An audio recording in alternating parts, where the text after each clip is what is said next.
What's up guys, as I promised yesterday I was going to be doing the Vingolf and Faria box openings for today. This has two structure decks in it, which is both Faria and Melgis, so let's just hop straight into it and see what we get in this awesome box.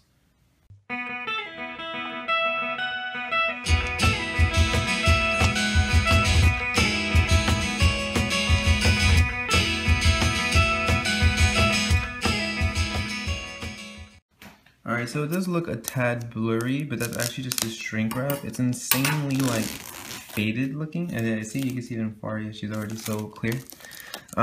There's supposedly, I don't know if they've changed this because I know there's been a lot of product changes or something. But there's supposedly a full art stone that comes into it, which I can confirm because I've already opened one of these.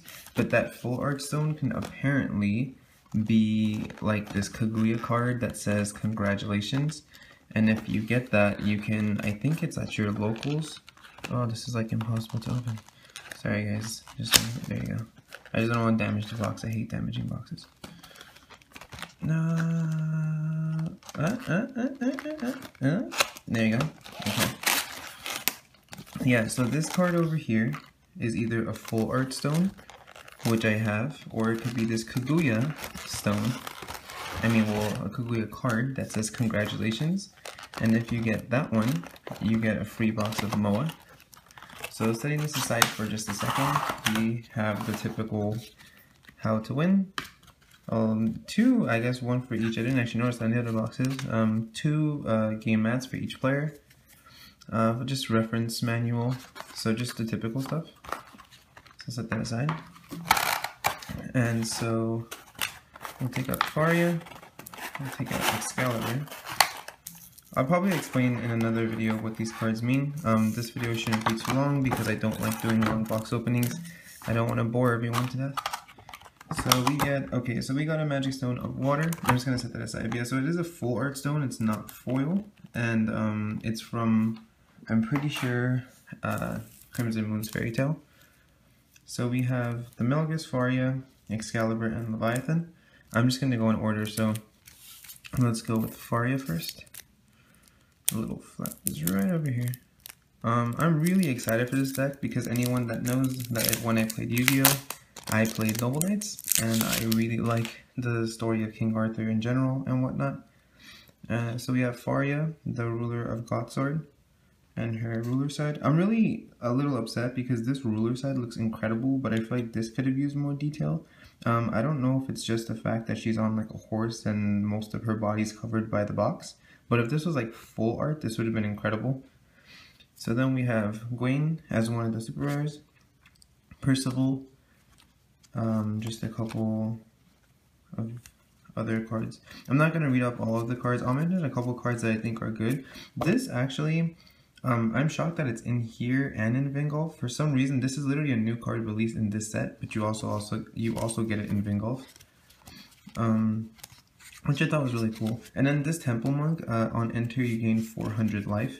And if burn becomes a problem, I'm literally just going to play 4 of those, 4 white spirits, 4 Grimea sword, Grimea as the ruler, and just out heal everything they do because I'm salty against burn, and that's just what I feel like doing.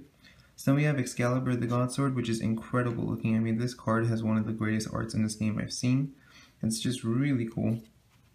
And you get 2 of those. And you get 2 Galahads.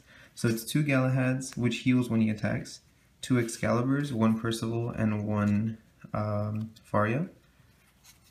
And then you get all your light stones, of course. And then some other, this card's really good too. It's kind of like a thunder for light, so that's not bad. It has to do when you're attacking or blocking, but that's the smartest way to use thunder unless you have to get rid of something anyway. So it's not too much of a problem. As far as it goes for my kind of review on the light section, I guess you could say, I thought it would be insanely incredible when I read the cards, but it's been a little underwhelming in practice. I don't know if I just have to put something together. Faria herself is an amazing ruler, and I thought I was going to love this card, but I guess people saw it coming, so they started maining Rapid Decays, and a lot more people are playing Crime and Punishment now in general. So a lot of these cards that seem like you're going to just be able to rush to their face, you kind of just get them answered to, and then they'll spiral your hand after if they're playing dark or something. and you're kind of left with nothing, and I'm not that kind of player. I hate rushing and leaving no like answers on board or in my hand or anything like that. So I don't know, I have to figure something else out. I'm gonna have a deck for both of these coming next weekend.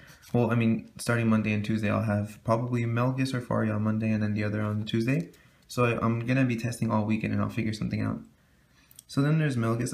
I feel like this card has a lot of potential. He has First Strike, which I think is very important because Bahamut's going to be a problem. So being able to deactivate this early, still get your Magic Stone, and have Leviathans to give him Imperishable, just to kill that Bahamut. Even if they use the sword to get Imperishable, it's just good to get it off the field, because then they're going to have to start tapping for stones because they might not have more 1-drops. But yeah, I feel like this card everyone thinks is underwhelming, but it's going to be really good. I'm going to find a way to break it. And then Guinevere, in my opinion, at first I didn't think too much of this card, but this card is actually, I think, the greatest card in this entire set. It says Rest to banish a Resonator, draw 2 cards and discard 1. And then her second effect is to buff by paying fire and tapping, and then the monster dies, but that's irrelevant. Why I think this card is so good is if you have, let's say, a Gwen and let's say a Lancelot, and they attempt to Rapid Decay Lancelot, you would then tap her, banish it, they lose their Rapid Decay anyway, you then draw 2 and discard 1. So you technically just, every single time they're going to get rid of something, or they're going to have an answer for something other than, like, let's say Flame, you just get rid of it yourself and plus off of it. So even though you have to discard 1, the fact that they wasted their card and you kind of benefited or set up to whatever their now current field is, I think really breaks this card. So I'm going to try to figure something out with this especially, because I just feel like it's way too strong. And then we have Lancelot, of course. This is the card that's the most hyped of this set. I've been liking it. I'm not going to say it's a bad card or anything, because 2 drops 600 swiftness is incredible. And the 700 damage it does if he's at 1000 is incredible. But I've been having trouble. I've been wanting to use it by pumping him to 1000 using just 4 stones, so that when I attack I remove something and I don't drop my whole hand. So I'm trying to play a little bit slower with it and just try to use his effect as advantage. But I don't know, like I said, I don't know if it's the Rapid Decays being used now or what it is, but a lot of people are having answers to all these cards, and it feels a little underwhelming to not be able to get anything off. And then Demon Flame, a friend of mine was using this yesterday and hated it, so I'm not going to say much about it. It was supposed to be like a replacement Thunder kind of for Resonators, but he hated it. This card's actually really awesome too. If it's sent to the graveyard, you get to search any Fire Resonator in your deck. And yesterday I had a single copy of Rasputin because I opened the Vingolf and got the super, and I just threw it in the deck just for fun. And I played Rasputin and Egg, tributed both for Haster, searched Haster, brought Rasputin back to my hand, dropped Rasputin, sacked Haster and Rasputin. I mean another Egg. I had like 3 eggs at one point. Tributed Egg and Rasputin for another Haster, searched another Haster, and I just kept doing that with every single egg I had and just kept clearing our field. So it was pretty fun, and I mean, you can even just like block, because it says you can't attack, but it doesn't say you can't block. So you could just block and then search any Fire Resonator in your entire deck. That's pretty crazy. And then we have this card. No one's using it right now because it's a dragon and Susanoo is scary. But it says when this card is put into the graveyard from your field, it deals 400 damage to target Resonator. For a 4/4 2-drop with flying, I don't think that's so bad. I mean, it's kind of like a mini Mozart or something. You can, you know, take something with it. This card is also crazy. Fire got a lot of good cards. It says this card deals 400 damage to each Resonator your opponent controls. Then you can put a Fire Resonator with total cost 3 or less from your hand into the field. It gains swiftness. That part's not even important. The fact that you just do 400 to everything is like a double Cinderella for the cost of 3. So it's really great. And then I think it's just going to be, yeah, just repeats of everything else. Yeah, so this is that was the Melgus section. And then I'm just going to jump into the Leviathan one now. So let's see. This Leviathan sword itself is kind of becoming an issue. For anyone that doesn't know what it does, it's swiftness on your J-Ruler, and you can banish it to gain Imperishable. And yesterday with testing, we literally had, my friend was testing Bahamut, and he was able to just have 1 stone, and this in Bahamut, and he literally just kept swinging for 1000, and the sword would give him Imperishable if he didn't have a monster to sack already, and eventually it would come back on board. And with like Purifying Flames and Thunders and everything direct, there was just nothing we could do. The only way we could actually counter the entire play was if you opened with the Crime and Punishment, and if you didn't see one in your opening hand, even if you drew into it like turn 3, it was too late. He was just going to burn you to death. I had a game where with Bahamut, and only, I think it was 3 stones, he was able to do 2700 damage to me and go for game because I had exactly 2700 life. And coming from a Yu-Gi-Oh standpoint, I really don't like anything that's fast. I hate fast decks. I don't like not enjoying the game. So I hope I can find a work around this card, because even if I have to use this card to use a ruler that might be able to get rid of Bahamut, I'm gonna do it, because there's no way I'm losing to burn that many times, just because it feels so sacky and there's no like entertainment coming up from the duel. So I have to see, but moving on. There's Mordred. I really like the card's art, if you can't tell from the mat. I think it's a really great mat. This card, it sacks another Resonator if you attack to do 1000 damage, so you can essentially stop your blocker and get the 900 direct.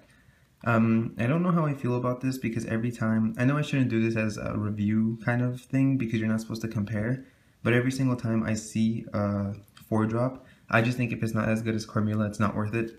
So, I don't know. And then there's these plain Firestones that look incredible, by the way. I've never liked fire, I mentioned this in a lot of my videos, but this Firestone makes me want to play Mono Fire for no reason.